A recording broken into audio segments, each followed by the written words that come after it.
Ngayon naman guys, ang ikukwento ko ay tungkol sa katangahan ko. Wala kasi akong cash. Magchi-check-in na dapat ako sa hotel. Yung, iwan ko, ba't ganun? Hindi, walang consideration. Binook ko siya online kagabi. Pagkatapos, pagdating ko dun sa counter, sabi niya ate girl, kailangan daw ng 1,000 baht for deposit. Yung deposit na yon, ibabalik nila bukas pag mag-check out. Tapos sabi ko, wala akong cash. Pwede bang scan that code? Sabi niya, hindi pwede ang scan. Dapat daw cash. So, ang nangyari, mga be, mula doon, nakikita nyo yan, yung tallest tower, ang hotel is kapatid niya. Ang pangalan ng hotel na to kasi is Bayok Sky Hotel. Yung sa akin is Bayok Boutiques Hotel. Mas maliit. At pangit.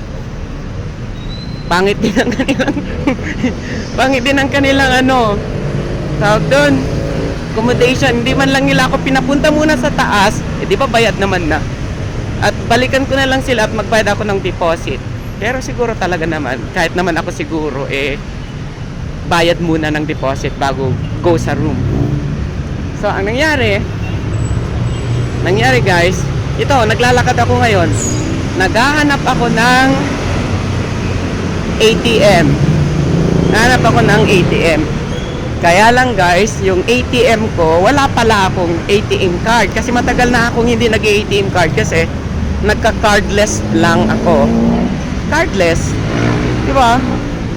Cardless kapag nag-withdraw ako.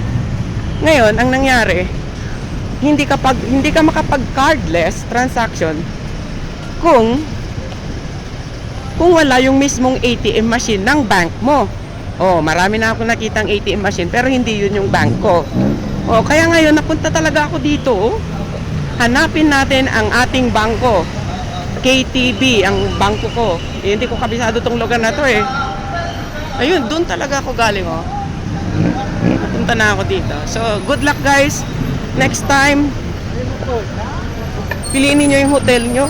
Dapat nakalagay doon sa website nila na upon arrival, upon check-in, you bring 1,000 cash for the deposit. Walang ganun sino kakabwisit? Kaya ang gagawin namin, ang kaibigan ko mamaya, is mag-check-in na lang kami mamaya pag yung matutulog na lang.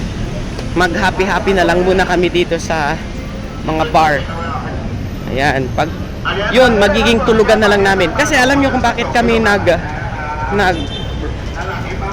mag-check-in ng hotel. Kasi manunood nga kami ng Miss Universe. Hindi naman pwede sa kanya-kanyang bahay namin kasi wala naman akong TV na. So, dyan kami sa hotel, manunood ng Miss Universe.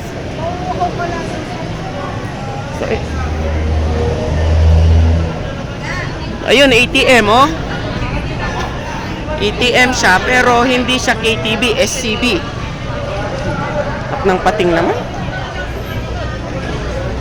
So guys, mamaya na ulit ang mga kwento ni Christopher Rosario dito sa bansang Thailand. Thank you for watching this video. Mag-comment ka dyan. Comment naman para malaman ko kung nanood ka ba. Thank you, bye-bye. Hanapin ko pa rin yung aking bank. KTV, where are you? Bye!